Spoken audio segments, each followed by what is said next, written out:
নমস্কার। ডিএনএ স্টুডিওতে আপনাদের সকলকে স্বাগত। আজ আপনাদের জন্য হিমাদ্রি কিশোর দাশগুপ্তের লেখা ড্র্যাগনের মুখোশ। হিমাদ্রি কিশোর দাশগুপ্তের জন্ম হয় 1973 খ্রিস্টাব্দে কলকাতা শহরে।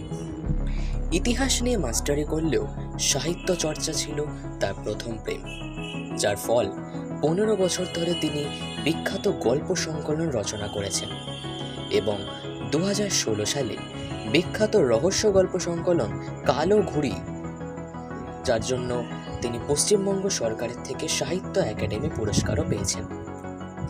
আজকের এই গল্পটি আমরা নিয়েছি হিমাদ্রি কিশোর দাশগুপ্তের কালো ঘুড়ি এই বইটি থেকে। শুরু করা যাক আজকের আমাদের গল্প, ড্র্যাগনের মুখোশ।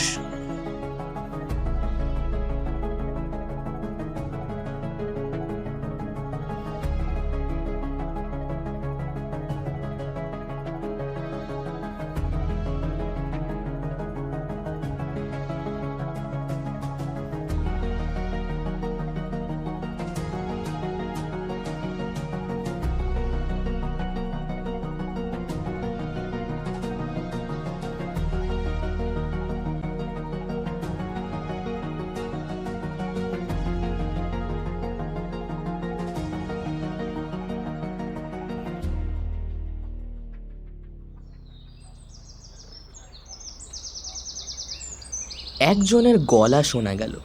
ও মশাই, শুনছেন? সেই গলার শব্দ শুনে সৈকত তাকিয়ে দেখল জানালার ওপাশে নিজেরই বাড়ির দোতলার বারান্দায় দাঁড়িয়ে তাকিয়ে আছেন বিশ্বমিত্তির। তাকে দেখে কিছুটা বিস্মিত হয়ে তাড়াতাড়ি জানলার কাছে গিয়ে সৈকত বলল, হঠাৎ কোথায় উদয় হয়ে গেছিলেন? কোনো খোঁজখবর নেই, ফিরলেন কবে?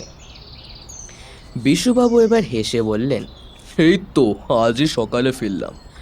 হঠাৎই একটা জিনিসের খবর পেয়েছিলাম, তার খোঁজে এক জায়গায় গিয়েছিলাম। কি জিনিস? বিশুবাবু কয়েক মুহূর্ত চুপ করে থেকে বললেন, আপনি কি আমার বাড়ি এখন একবার আসতে পারবেন? তাহলে সেটা আপনাকে দেখাবো। বিকেল হয়ে এসছে। সৈকতের এখন কোনো কাজ নেই। কয়েক সপ্তাহ গল্পগুজব হয়নি বিশুবাবুর সাথে। সে বলল, আচ্ছা আমি আসছি। সৈকত যে বাড়িতে থাকে সে বাড়ি থেকে বিশুবাবুর বাড়ির পেছনের বারান্দার ব্যবধান হাত 6 বিশুবাবুর বারান্দার মুখোমুখি দোতলার এই ঘরে মাস 6 হলো সৈকত থাকে। একলাই থাকে সে। বিশুবাবু একলাই থাকেন তার প্রাচীন পৈতৃক বাড়িতে। এ পাড়ায় লোকজন কেউ কারোর সঙ্গে খুব একটা মেলামেশা করে না, কিন্তু সৈকতের ঘরের জানলা আর বিশুবাবুর বারান্দা মুখোমুখি হওয়ায় দুজনের মধ্যে বেশ একটা পরিচয় গড়ে উঠেছে। সৈকত বেশ কয়েকবার বিশুবাবুর বাড়িতে গিয়েছিল। বিশুবাবুর পার্ক স্ট্রিটে একটা ছোট্ট কিউরিও শপ আছে, আর আছে একটা অদ্ভুত শখ। তাদের দুবারের মধ্যে অনুচ্চ একটা প্রাচীর আছে। বিশুবাবুর বাড়ি যেতে হলে 3টে বাড়ি পেরিয়ে যেতে হয় সৈকতকে।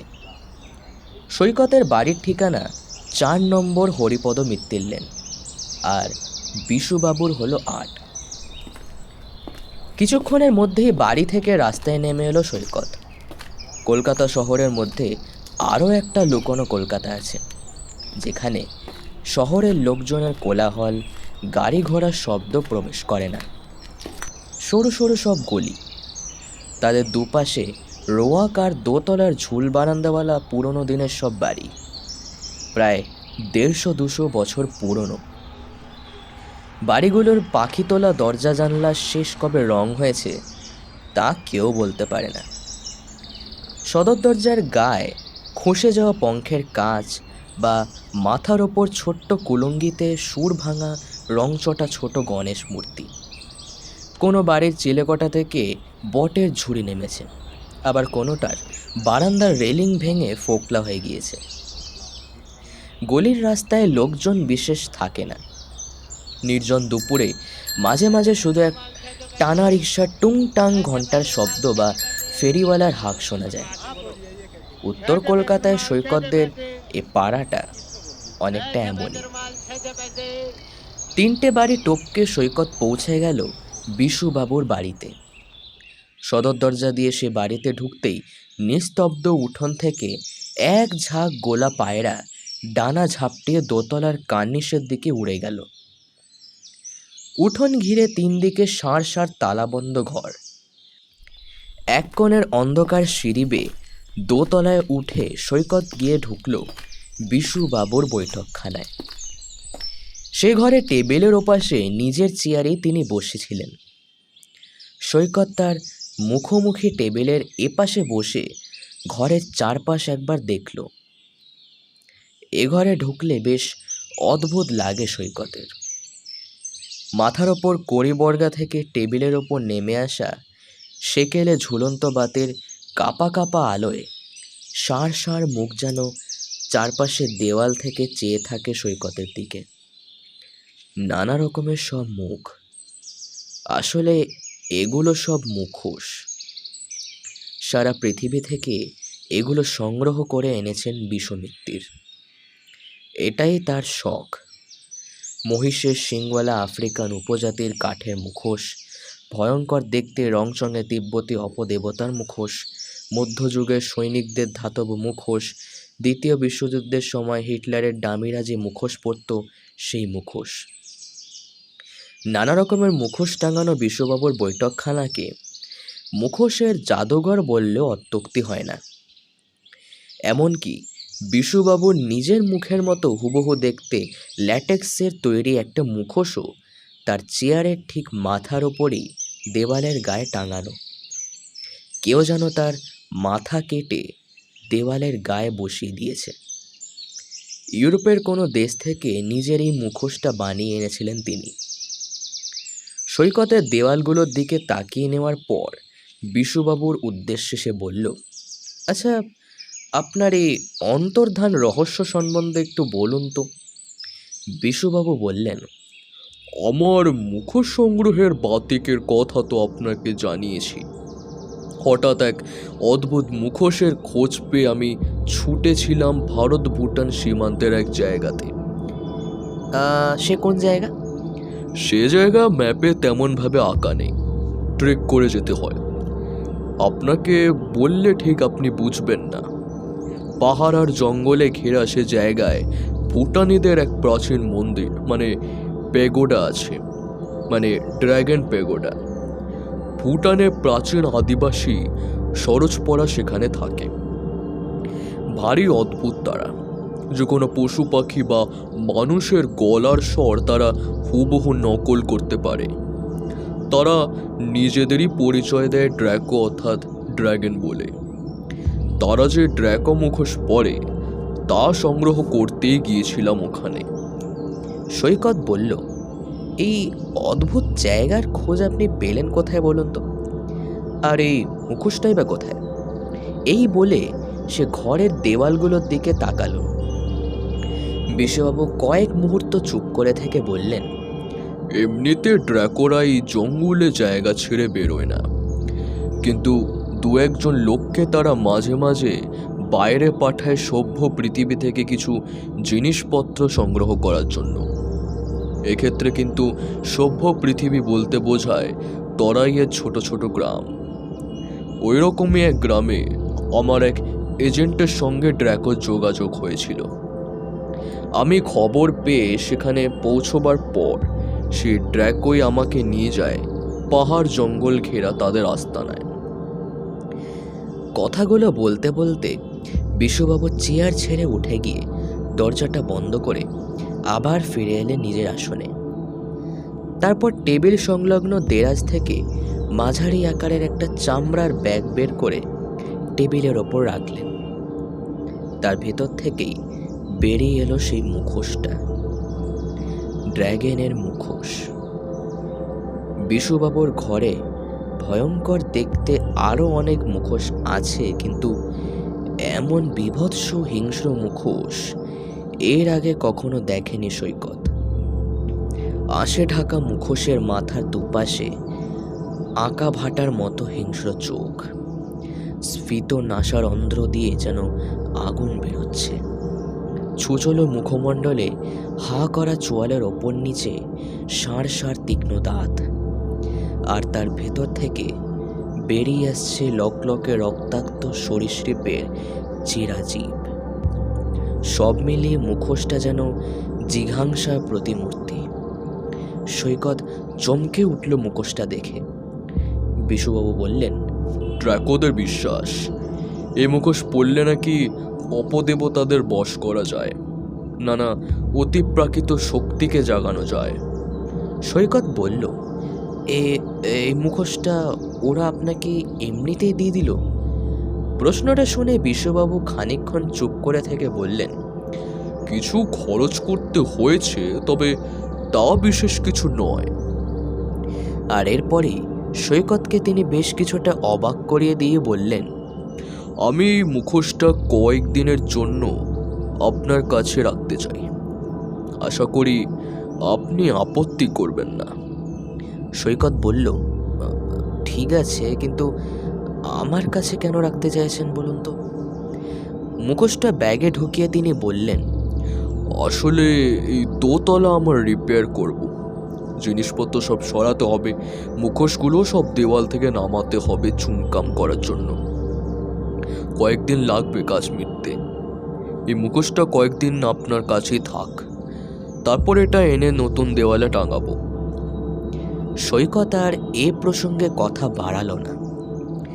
বিশুবাবু এরপর তার অনুপস্থিতির সময়কালে শহরের খোঁজ খবর জানতে চাইলেন। এই নিয়ে আলোচনা শুরু হলো। শীতের বেলা ঘণ্টাখানেক গল্পগুজবের পর মুখোশের ব্যাগটা নিয়ে সৈকত যখন বাইরে বেরিয়ে এলো, তখন অন্ধকার নামতে শুরু করেছে।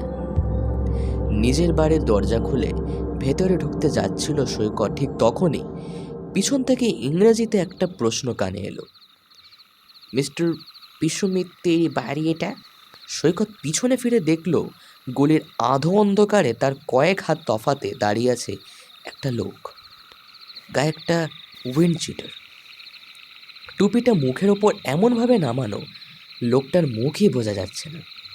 সৈকত জবাব দিল, না, এটা ওর বাড়ি নয়। আপনি 3টে বাড়ি পেরিয়ে যান, তারপর যে গলির মুখ তাতে ঢুকে বিশ্বমিত্রের সদর দরজা। লোকটা তার কথায় মৃদু ঘাড় নেড়ে এগোলো সেদিকে। বাড়ি ফিরে মুখোশের ব্যাগটা সৈকত যত্ন করে তার আলমারিতে রেখে দিল। পরদিন ভোরে আবার অফিসে ছুটতে হবে। সোমবার কাজের চাপ আবার বেশি থাকে। কাজেই রাত 8টা নাগাদ খাওয়া সেরে দরজা জানলা বন্ধ করে শুয়ে পড়ল সৈকত। ঘণ্টা 4 পর হঠাৎ যেন ঘুমটা ভেঙে গেল তার। সৈকতের মনে হলো বিশুবাবুর দোতলা থেকে যেন বার কয়েক আর্তনাদের শব্দ কানে এলো। ঘুম চোখে উঠে জানলাটা খুলল সৈকত, কিন্তু সঙ্গে সঙ্গেই সে আর্তনাদও যেন থেমে গেল। জানলার তফাতে নিঝুমভাবে দাঁড়িয়ে আছে বিশুবাবুর বাড়িটা। কোনো আলো জ্বলছে না সেখানে। হয়তো আর্তনাদের শব্দটা নিজের মনেরই ভুল। এই ভেবে শুয়ে পড়ল সে। পরদিন ভোরে ঘুম থেকে উঠে অন্য একটা শব্দ শুনতে পেল সে, কোকিলের ডাক। বিশুবাবুর বারান্দার দিক থেকেই আসছে। জানলা খুলতেই ভোরের আলো ছড়িয়ে পড়ল সৈকতের ঘরে, কিন্তু পাখির ডাকটা বন্ধ হয়ে গেল। পাখিটাকেও সে দেখতে পেল না। সোমবার অফিসে কাজের বেশ চাপ থাকে। সপ্তাহে প্রথম দিন। সারাদিন আর বিশুবাবুর কথার মাথায় ছিল না সৈকতের। অফিস করে যখন সে পাড়ায় ফিরল, তখন গলির ল্যাম্পপোস্টে হলদেটে আলো জ্বলে উঠেছে। বিশুবাবুর বাড়ির কাছে এসে হঠাৎই কেন জানি তার মনে পড়ে গেল গতকাল রাতে ঘুম চোখে শোনা আর্তনাদের কথা। বিশুবাবু তার দোকান বন্ধ করে সাধারণত সন্ধ্যার মধ্যেই বাড়ি ফিরে আসেন। সৈকতের এখন ফিরে তেমন কোনো কাজ নেই, তাই সে ঢুকে পড়ল বিশুবাবুর বাড়িতে। বিশুবাবু আছেন নাকি? হাঁক দিতে দিতে সিঁড়ি দিয়ে উঠে সৈকত পা রাখল বিশুবাবুর বৈঠকখানায়। নিজের চেয়ারে বসে কি যেন করছিলেন তিনি। সৈকত ঘরে ঢুকতেই চমকে উঠে তার দিকে তাকালেন তিনি। বিশুবাবুর মাথার টুপি, গলার মাফলার, হাতে দস্তানা। সৈকত একটা চেয়ার টেনে নিয়ে বিশুবাবুর মুখোমুখি বসে জানতে চাইল, সেজেগুজে বসে আছেন, বাইরে বেরোবেন নাকি? বিশুবাবু কিছুক্ষণ তার দিকে তাকিয়ে থেকে অস্পষ্টভাবে বললেন, গলায় ভীষণ ব্যথা, ডাক্তার দেখাতে মনে হচ্ছে। সৈকত দেওয়ালগুলোর দিকে তাকাতে তাকাতে বলল, পাহাড়ের দেশে গিয়েছিলাম তো, মনে হয় এটা তার রিয়াকশন। দার্জিলিং থেকে ফিরে আমার একবার এরকম হয়েছিল। বিশুবাবু তার কথায় শুধু ঘাড় নাড়ালেন। সৈকত জানতে চাইল, কোন ডাক্তারকে দেখাতে যাচ্ছেন? বিশুবাবু আবার অস্পষ্টভাবে বললেন, দেখি কাকে পাই, গলাটা খুব ব্যথা। তারপর তিনি উঠে দাঁড়ালেন, সম্ভবত বেরোনোর জন্য। সৈকত উঠে পড়ল। তারপর বলল, আচ্ছা ঠিক আছে, একটু সাবধানে থাকবেন, ওষুধপত্র খেলেই ঠিক হয়ে যাবে। সৈকতের ইচ্ছা ছিল রাতের চিৎকারের শব্দের ব্যাপারে একবার তাকে জিজ্ঞেস করা। বিশুবাবু কথা বলার মতো অবস্থায় নেই বলে সে আর কথাটা জানতে চাইল না। কিন্তু ঘর ছাড়ার আগে আরও একবার দেওয়ালগুলোর দিকে তাকাতেই হঠাৎ কেন জানি তার মনে হলো এই ঘরে কি একটা জিনিস যেন অনুপস্থিত। সৈকত বাড়ি ফিরে এলো। খাওয়া সেরে অন্য দিনের মতো ঠিক সময়ে সে ঘুমিয়ে পড়েছিল, কিন্তু মাঝরাতে এই দিনও ঘুম ভেঙে গেল তার। তবে চিৎকার শুনে নয়। জানলাটা ভালো বন্ধ হয়নি, পাল্লাটা একটু ফাঁক করা, ঠান্ডা বাতাস ঢুকছে ঘরে। সৈকত উঠে জানলাটা বন্ধ করতে যেতেই তার এক চিলতে ফাঁক দিয়ে এক অদ্ভুত দৃশ্য চোখে পড়ল। চাঁদের আলো এসে পড়েছে সামনের কুয়াশা মাখা বারান্দায়। সেই বারান্দার রেলিং ধরে দাঁড়িয়ে অদ্ভুতভাবে সৈকতের জানলার দিকে উকিঝুঁকি দিচ্ছেন বিশুবাবু। সৈকতের ঘরে বাতি নেভানো বলে তাকে দেখতে পাচ্ছেন না তিনি, কিন্তু স্পষ্টতই তার ঘরটা দেখার চেষ্টা করছেন তিনি। তবে কি বিশুবাবু এত রাতে তাকে খুঁজছেন? সৈকত এই ভেবে তার সঙ্গে কথা বলার জন্য পাল্লাটা খুলল, কিন্তু পর মুহূর্তেই বিশুবাবু অদৃশ্য হয়ে গেলেন সেই কুয়াশা মাখা ভুতুড়ে বারান্দার এক কোণে। তারপর তাকে আর তখন দেখা গেল না। ভারী আশ্চর্য ব্যাপার তো। তার তো ঠান্ডা লেগেছে। মাঝরাতে ঠান্ডায় দাঁড়িয়ে তিনি কি করছিলেন? অমনভাবে অদৃশ্যই বা হলেন কেন? সৈকতের ব্যাপারটা বোধগম্য হলো না। জানলা বন্ধ করে আবার সে বিছানায় এলো, কিন্তু ঘুম আর এলো না। আরও কিছুক্ষণ পর প্রায় শেষ রাতের দিকে স্পষ্ট দুবার আর্তনাদ শুনতে পেল সৈকত। আর স্পষ্টতই সেটা ভেসে এলো বিশুবাবুর বাড়ির দিক থেকেই। গলাটাও যেন বিশুবাবুরই। খাটে উঠে বসল সৈকত। অনেক ভেবেও ব্যাপারটার সে সমাধান করতে পারল না। একসময় কোকিলের ডাক শোনা গেল বিশুবাবুর বাড়ির দিক থেকেই। ভোর হয়ে এসছে। অফিসে এদিন চাপ একটু কম ছিল। রাতে ঘুম হয়নি। টিফিনের পর চেয়ারে বসে একটু ঢুলছিল সৈকত। রাতের ব্যাপারটা মাঝে মাঝেই মাথায় হানা দিচ্ছে। আশেপাশের চেয়ারে বসে তার কলিগরা নিজেদের মধ্যে নানান কথায় আলোচনা করছিল। কি একটা প্রসঙ্গে যেন একজন বলল, আজকাল কলকাতা শহরে তো পাখি দেখা যায় না। কথাটা কানে যেতেই সৈকত ধুলুনি অবস্থাতেই বলল, আমাদের পাড়ায় কিন্তু আছে। আজও ভোরে আমি কোকিলের ডাক শুনেছি। গতকালও এই ডাকে আমার ঘুম ভেঙেছিল। এ কথা শুনে পাশের চেয়ারে বসে এক কলিগ বলল, ঘুমের ঘোরে কি বললেন মশাই? শীতের ভোরে কোকিল ডাকে? কোকিল তো বসন্তের পাখি। ঢুলুনি কেটে গেল সৈকতের। লোকটা তো ঠিকই বলেছে, ব্যাপারটা তো তার মাথাতেই আসেনি। তার পাড়ায় শীতে কোকিল ডাকে কিভাবে? রাতের আর্তনাদের মতো এটাও তো এক রহস্যময় ব্যাপার। সৈকত ভেবে নিল ফেরার পথে একবার সে বিশ্ববাবুর বাড়িতে ঢু মারবে। সন্ধ্যার পর পাড়ায় ফিরে সে গিয়ে ঢুকল বিশ্ববাবুর বাড়িতে। তিনি তার রিভলভিং চেয়ারে দেওয়ালের দিকে পিছন ফিরে বসে। সৈকত তার মুখোশ ঘরে পা রাখতে তিনি আমি একটু আসছি বলে পাশের একটা ঘরে তাড়াতাড়ি ঢুকে পড়লেন। সৈকতের ব্যাপারটা একটু অদ্ভুত লাগলো। সে ঘরে বসে দেওয়ালের গায়ের মুখোশগুলো দেখতে দেখতে বিশুবাবুর প্রতীক্ষা করতে লাগলো। কিন্তু আজও কেন জানি তার মনে হলো এ ঘরে কি একটা যেন নেই, কিন্তু ব্যাপারটা সে ধরতে পারল না। মিনিট 10 পরই বিশুবাবু ফিরে এসে নিজের চেয়ারে বসলেন। সিলিং থেকে নেমে আসা ফ্যাকাশে আলোয় তার মুখটা কেমন যেন গম্ভীর মনে হলো সৈকতের। সৈকত তাকে প্রথম প্রশ্ন করল, আচ্ছা, আপনার শরীর কেমন আছে? একদম ভালো নেই, বুঝলে। সংক্ষিপ্ত উত্তর দিলেন তিনি। একটু ইতস্তত করে সৈকত এরপর বলল, আচ্ছা, আপনাকে একটা কথা জিজ্ঞেস করছি, কিছু মনে করবেন না প্লিজ। পরপর দৌড়াত আপনার বাড়ি থেকে কেমন যেন চিৎকারের শব্দ শুনলাম। আপনারই তো গলা মনে হয়, ব্যাপারটা কি?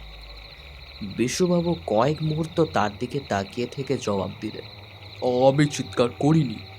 সৈকত একটু আমতা আমতা করে বলল, কিন্তু আমি তো স্পষ্ট শুনেছি যে।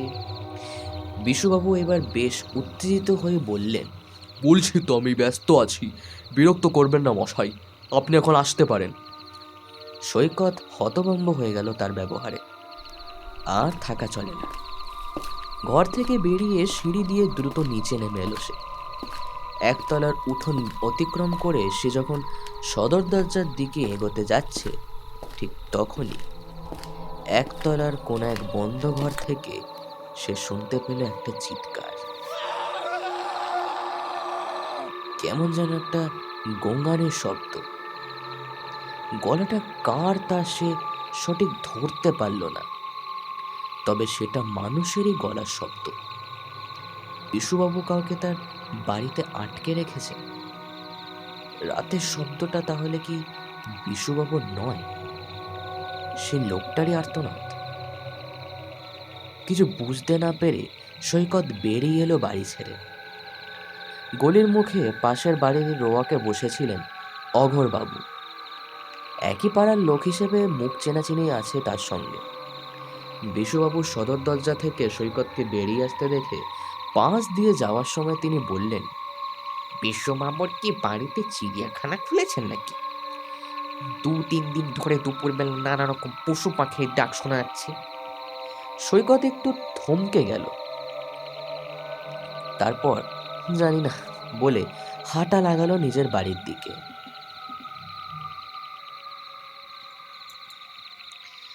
বাড়িতে ফিরে এলো সৈকত।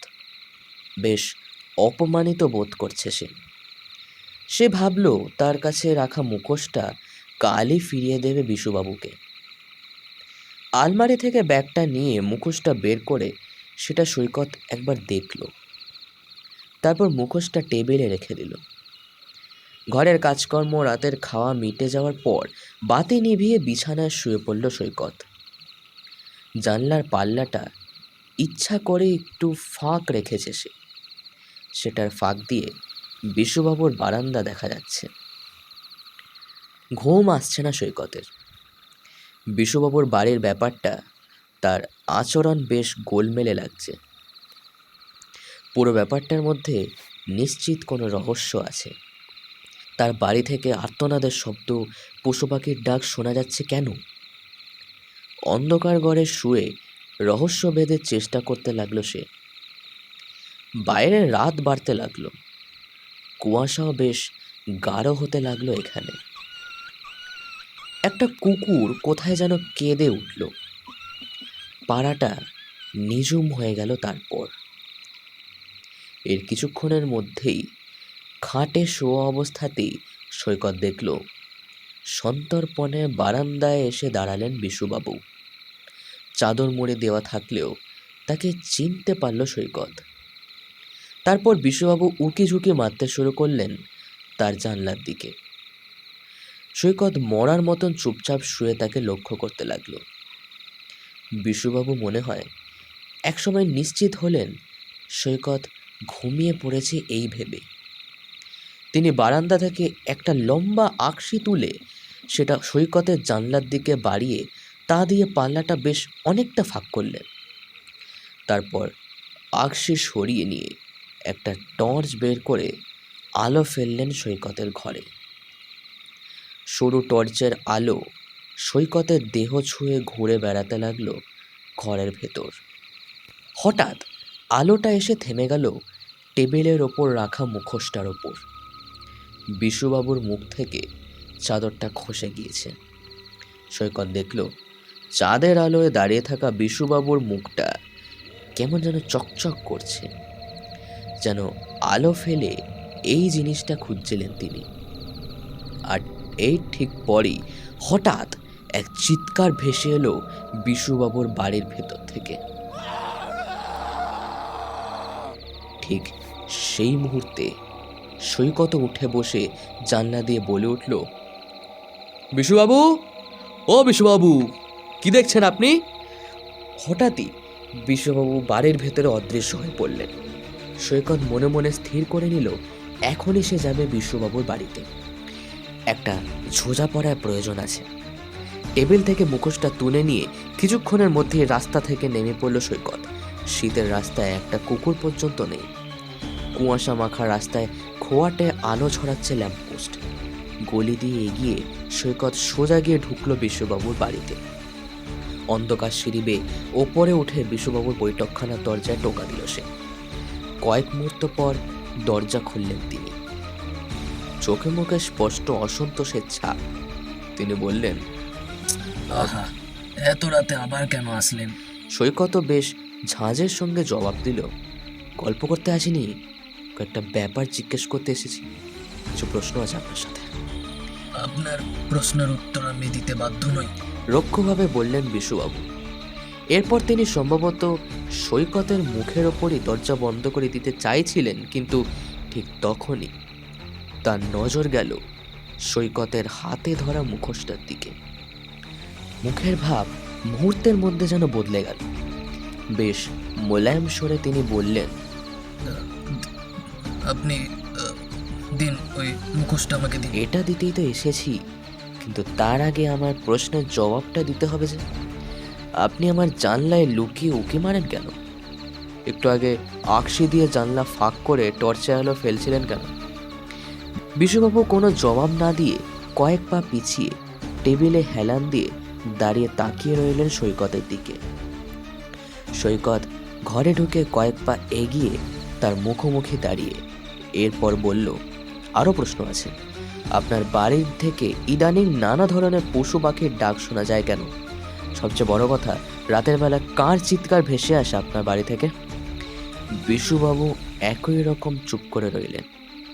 সৈকত এক ঝলকে তাকিয়ে নিল ঘরের চারপাশ। মুহূর্তের জন্য তার মনে হলো কি একটা জিনিস যেন ঘরে নেই। ব্যাপারটা সে ধরেও ধরতে পারছে না। বিশুবাবু চুপ করে থাকতে দেখে সে বলল, আপনার প্রশ্ন উত্তর কিন্তু পেলাম না। কার চিৎকার শোনা যায়? আমার ধারণা আপনি বাড়িতে কাউকে আটক করে রেখেছেন। চিৎকারটা তারই। লোকটা পশু পাখির ডাক নকল করতে পারে।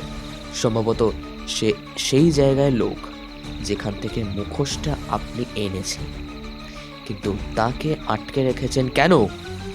বিশুবাবু তার কথা শুনে এবার কয়েক মুহূর্ত যেন ভাবলেন। তারপর বললেন, আপনার প্রশ্নের জবাব পেলে সত্যি মুখোশটা আমার হাতে দেবেন তো? হ্যাঁ, দেব। বিশুবাবু আর কোনো কথা না বলে ইশারায় তাকে অনুসরণ করতে বললেন। ঘর থেকে বেরিয়ে নিচে নেমে এলেন তিনি। তার পিছনে সৈকত। একতলার বারান্দার শেষ প্রান্তে একটা তালাবন্ধ ঘরের সামনে এসে সবাই দাঁড়ালো। সুইচ টিপে ঘরের ভিতরে আলো জ্বালালেন তিনি। তারপর চাবি বের করে তালা খোলার আগে সৈকতকে তিনি বললেন, দিন মুখোশটা এবার দিন, আপনার সব কৌতূহলের নিরসন করছি আমি। সৈকতের মনে হলো বিশুবাবুর গলাটা এবার কেমন যেন অন্যরকম শোনালো। সৈকত আর কথা না বাড়িয়ে এবার মুখোশটা তুলে দিল তার হাতে। তালা খুলে ঘরে ঢুকলো দুজন।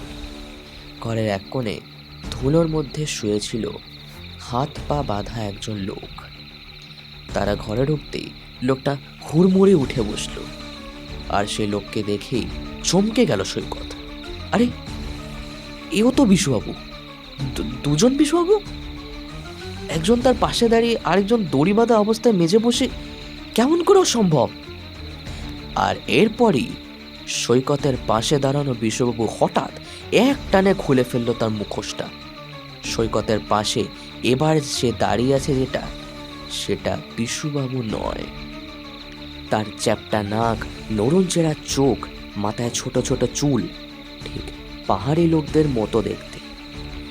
সৈকত এবার বুঝতে পারল কেন তার বিশুবাবুর বৈঠকখানায় ঢুকলে মনে হচ্ছিল কি একটা জিনিস যেন সে ঘরে নেই। যা ছিল না তা হলো বিশুবাবুর সেই ল্যাটেক্সের মুখোশটা, যা পরে এতক্ষণ বিশুবাবু সেজেছিল তার পাশে দাঁড়ানো লোকটা। সেই লোকটা এবার নিজেই সৈকতের উদ্দেশ্যে বলল, আমার নাম ড্রাগোথুপা। সেদিন আমি আপনার কাছে এই বাড়ির ঠিকানা জিজ্ঞেস করছিলাম। আপনাকে এই বাড়ি থেকে বেরোতে দেখি পরে আমার ধারণা হয়েছিল যে আপনার বাড়িতেই আমাদের এই পবিত্র মুখোশটা চালান করেছেন বিশ্বমিত্তির। আপনার সঙ্গে দেখা হওয়ার দিন আপনি একটা ব্যাগ নিয়ে ওই বাড়ি থেকে আপনার বাড়িতে ফিরছিলেন। মুখোশের খোঁজেই আপনার ঘরে টর্চের আলো ফেলেছিলাম। আমাকে ক্ষমা করিবে বিশ্ববাবু, সে যে আপনাকে প্রতারিত করবার ইচ্ছে আমার ছিল না, বাধ্য হয়ে এই কাজটা আমাকে করতে হয়েছে। সৈকত এবার লোকটার দিকে তাকিয়ে আরেকবার বিশুবাবুর দিকে তাকিয়ে বিস্মিতভাবে লোকটাকে বলল, এসবের মানে কি? আমি তো কিছুই বুঝতে পারছি না। বিশুবাবুকে আপনি আটক করেছেন কেন? লোকটা এবার বিশুবাবুর দিকে তাকিয়ে প্রথমে বলল, উনি মুখোশটার খোঁজ দিচ্ছিলেন না, তাই বিশ্বাস করে এই লোকটাকে আমার সঙ্গে আমার গ্রামে নিয়ে গেছিলাম। কিন্তু আমাদের এই পবিত্র মুখোশ মন্দির থেকে চুরি করে উনি পালিয়ে এলেন। তবে ওর মনে হয় ধারণা হয়েছিল হয়তো আমি ওর পিছু নিতে পারিনি, তাই মুখোশটা আপনার কাছে উনি পাচার করে দিয়েছিলেন। আমার কথা বিশ্বাস না হলে আপনি আমার সঙ্গে আমার গ্রামেই যেতে পারেন। সৈকত লোকটার কথা শুনে বিশুবাবুকে জিজ্ঞেস করল, এ এ- এ কি ঠিক বলছে? সৈকতের কথার জবাব না দিয়ে মাথা নিচু করে বসে রইলেন বিশ্বমিত্তির। সৈকত বুঝল লোকটার কথা সম্ভবত মিথ্যে নয়। ড্রাকোথোপা নামের লোকটা এরপর সৈকতকে বলল, এখন আপনার পশু পাখির ডাকগুলো নিশ্চয়ই সন্দেহ বাড়িয়ে দিয়েছিলে। আসলে আমরা প্রকৃতির সন্তান, ওগুলো আমাদের অভ্যেসে পরিণত হয়েছে। আচ্ছা, এবার আমি চলি, অনেক দুর্গম পথ। সৈকত আর বাধা দিল না। মুখোশটা নিয়ে ঘর ছেড়ে উঠোন পেরিয়ে বাইরের কুয়াশায় হারিয়ে গেল লোকটা। মাথা নিচু করে বসে বিশুবাবু। সৈকত তার বাঁধন খুলে দিয়ে কোনো কথা না বলে সে বেরিয়ে এলো তার বাড়ি থেকে।